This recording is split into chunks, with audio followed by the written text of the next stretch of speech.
Lui, c'est Duke Dennis, le Master Rizzler. C'est le streamer le plus connu pour son Riz. Il fait partie du groupe PMP avec notre fameux Kai, Venom, Agent, etc. Pour plusieurs, la seule raison pourquoi Duke Dennis a de l'aura, c'est simplement parce qu'il est grand, a de la notoriété et est riche. Mais est-ce que c'est vraiment juste ça? D'ailleurs, c'est fou, mais j'ai un clip viral de moi qui rise une femme et on dit que je suis mieux que Duke Dennis. Bonjour. Bonsoir.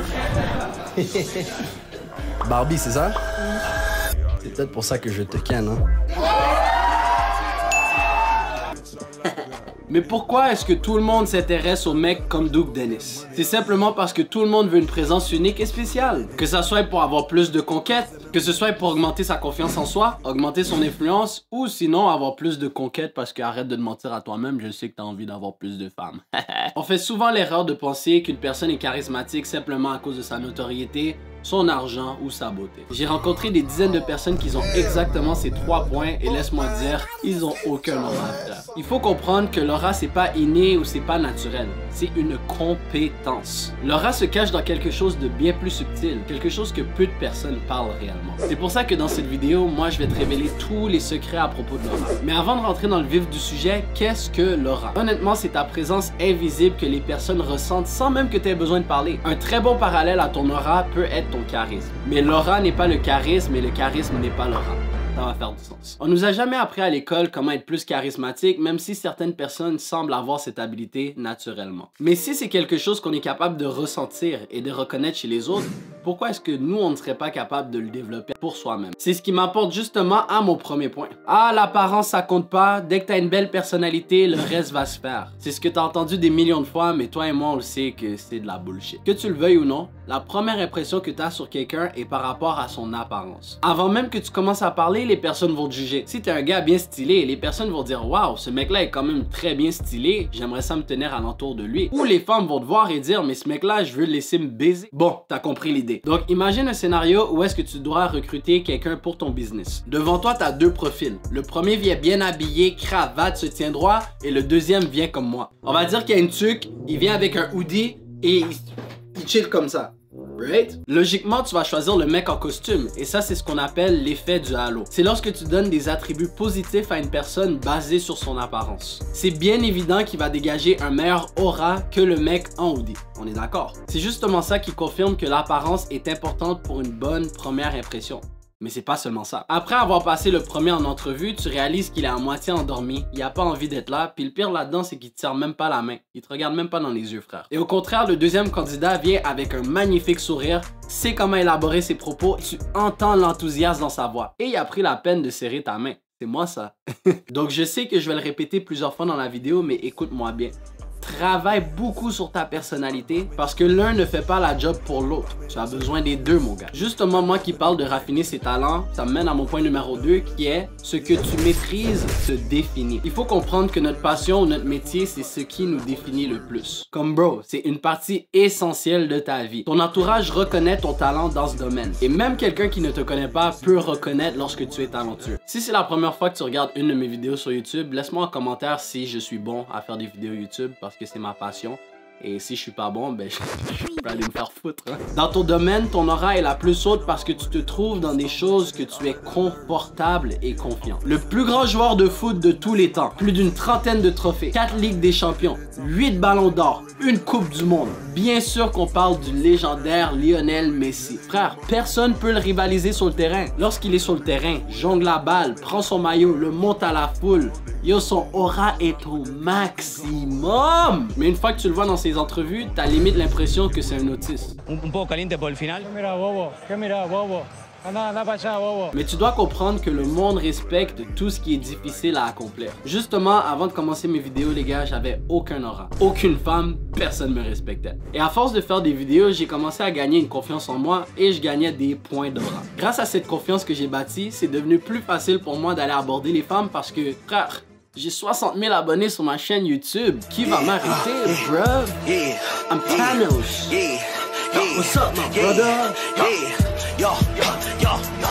frère, pendant longtemps, j'étais super heureux et comblé avec ça. Un jour, je suis même allé à Paris, on me dit, yo, je te reconnais. Frère, c'est fou à dire, mais je suis connu à travers le monde. Je suis allé à des milliers de kilomètres de chez moi pour me faire reconnaître en Belgique, en France, comme yo. Ma confiance était whoosh! Mais il y avait qu'un seul problème dans ma vie. J'étais broke. Je faisais des milliers de vues sur YouTube, j'avais n'importe quelle femme que je voulais, mais mon aura était détruite pour la simple et unique raison que j'avais quand même un job au McDo. Comme what the fuck, bro. Et justement, l'année dernière, j'étais tanné de ma situation. Donc j'ai pris tous les économies que j'avais et j'ai investi dans un mentor et laisse-moi te dire, ça l'a coûté plus de 3000 $, frère. Et grâce à lui, pendant des mois et des mois, on a réussi à raffiner ma business et maintenant je suis rendu un millionnaire. Maintenant je suis grand, j'ai de la notoriété et je suis riche. Ça veut pas dire que j'ai de l'aura, mais je sais que j'ai de l'aura, t'inquiète. En passant, si tu souhaites que moi je sois ton mentor et qu'on puisse te partir une business en ligne rentable d'ici les 6 prochains mois, il y a un lien dans la description qui te permet de prendre un appel gratuit avec moi et si je vois que je peux t'aider, ça va me faire plus que plaisir, mon gars. Tout ça pour dire que l'aura est une projection de ton être intérieur. Lorsque tu es heureux, lorsque tu es confiant, tu vas te tenir droit avec un gros sourire et tu as toute la confiance du monde. C'est comme si tu viens de finir de taper une meuf et 30 minutes après, elle tremble encore, mon gars. Comme, qu'est-ce qui peut arrêter ton ego? Ça, c'est le mode de vie idéal. You are him. Les gens vont ressentir ça parce que tu te comportes comme si tu étais ce gars. Et je viens d'avoir cette idée dans ma tête, mais en passant, toute personne qui te déteste à cause que tu es confiant, c'est simplement parce qu'ils ont un manque de confiance en eux-mêmes et ils essaient de projeter ce manque de confiance sur toi. Donc laisse-toi jamais rabaisser par un haineux. Parce qu'un haineux veut simplement être dans la situation dans laquelle tu es. Une affaire qui est vraiment cool à propos de l'aura, c'est que ton comportement est une réflexion de ton mindset. Prenons par exemple Elon Musk, l'homme le plus riche sur la Terre. Ce mec-là, il a tellement d'aura et c'est simplement parce qu'il a travaillé énormément sur ses compétences et justement sa force mentale qu'il met dans ses entreprises. Et laisse-moi dire que ces entreprises vaut des milliards de dollars. C'est le même mec qui a annoncé le but de SpaceX, de créer une fusée réutilisable. Tout le monde avait tellement d'espoir dans ce projet et laisse-moi te dire, après le premier essai, frère, les médias l'ont terminé. Mais tu sais quoi? Elon Musk a continué à persévérer. Il a continué. Échec après échec, critique après critique. Et un jour en 2017,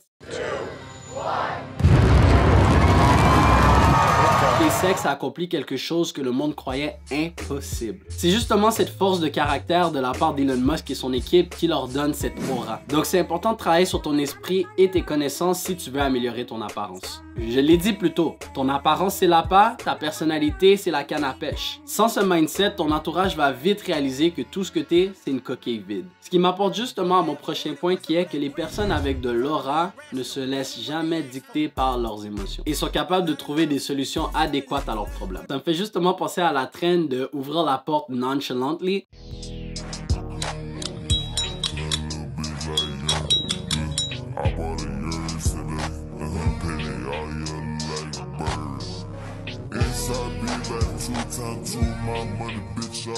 S'il y a une chose que je veux que tu te rappelles de cette vidéo, c'est que ceux qui contrôlent leurs émotions, c'est ceux qui ont contrôle de leur vie. Par exemple, on va dire que ta petite sœur est là en train de jouer de la musique super fort dans la maison. Quand tu as de l'aura, tout ce que tu as besoin de faire, c'est te mettre dans son champ de vision, rien dire et elle va comprendre directement qu'elle doit baisser le volume. T'as pas besoin de gueuler sur elle pour te faire entendre ou t'as pas besoin de lui mettre un KO à la Francis Ngannou! Je tape les gens pour vivre. C'est ça que je fais comme profession. Il y a que les hommes faibles qui vont mettre la main sur les femmes parce qu'ils se laissent dicter par les émotions. Mais ça, c'est selon moi. Okay? Est-ce que tu as déjà vu quelqu'un de charismatique comme Tommy Shelby réfléchir avec ses émotions? Chaque action de ces personnages sont logiques et rationnelles. C'est comme lorsqu'il a demandé à ses frères de s'excuser aux Italiens pour éviter une guerre. Il a seulement fait preuve d'humilité parce qu'il sait que c'est la meilleure décision à faire. Les personnes charismatiques sont des personnes qui ont tellement de présence dans le moment que leur aura est juste ressentie dans la pièce complète. Dès qu'ils sont pas là, tu sens que la pièce n'a plus la même ambiance. C'est ça qui fait en sorte que tu attires les gens parce que ton aura les imprègne. Et pour faire ressentir ce sentiment, il faut que tu sois différent. Que ça soit dans ta façon de parler, ton comportement ou la façon dont tu réfléchis. C'est comme Naruto. Le mec avait aucun parent, tout le village le détestait parce qu'il y avait un renard à l'intérieur de lui. Mais Naruto avait qu'une seule croyance et c'était de devenir Hokage. Et devine quoi? Il a fini par être Hokage. Ça c'est simplement parce qu'il est resté fidèle à lui-même et il a eu confiance en son potentiel. Le même mec qui avait zéro aura parce qu'il voulait prouver à tout le monde qu'il était bon, a fini par avoir un des meilleurs des auras de Konoha parce qu'il a fini par accomplir ce qu'il a dit qu'il allait faire. Mais pour être capable de vivre à ton plein potentiel, il faut que tu sois capable de trouver trouver ta mission personnelle. Ma première mission, c'était d'être youtubeur. Accompli. Ma deuxième mission, c'était d'être le chouchou des nanas. Accompli. Ma troisième mission, c'était de faire de l'argent. Accompli. Je veux rendre l'entrepreneuriat facile à n'importe qui souhaite réussir et je veux transformer tous les hommes en la meilleure version de eux possible. Et laisse-moi te dire que je vais exploiter tous mes attributs pour accomplir cette mission. Tu dois savoir que le monde te respecte et ressent ta présence plus lorsqu'ils savent que tu travailles vers une mission. Parce que le fait que tu es focusé sur ta mission veut dire que tu as moins de temps pour de la bullshit. Donc le monde voit dans tes actions que tu es moins facilement accessible, ce qui fait en sorte qu'ils te valorisent plus lorsque tu passes du temps avec eux. Et pour y arriver, il faut que tu restes locked in afin d'être capable de bâtir ton empire et de créer du momentum avec tes bonnes habitudes. C'est comme au basket. Dès que tu as ton premier panier, tu gagnes confiance et le reste, swish, swish, swish. Ça devient facile. Ça va te prendre du temps, d'énergie, de la patience. Mais c'est ça, être dans le processus. C'est comme un de mes mentors a déjà dit, dans le succès, il y a de la chance. Mais comment est-ce que tu peux manquer un jour de chance si tu te présentes à tous les jours? Il faut simplement que ta mission devienne ta nouvelle identité. Parce qu'un objectif ne s'ajuste pas à toi, c'est toi qui dois s'ajuster à ton objectif. Donc là, tu dois te demander par où tu dois commencer. Tu peux commencer par prendre un appel gratuit avec moi, premier lien dans la description, ou sinon je te recommande de regarder cette vidéo. Elle te guidera vers ton prochain objectif que tu souhaites accomplir. Bye bye!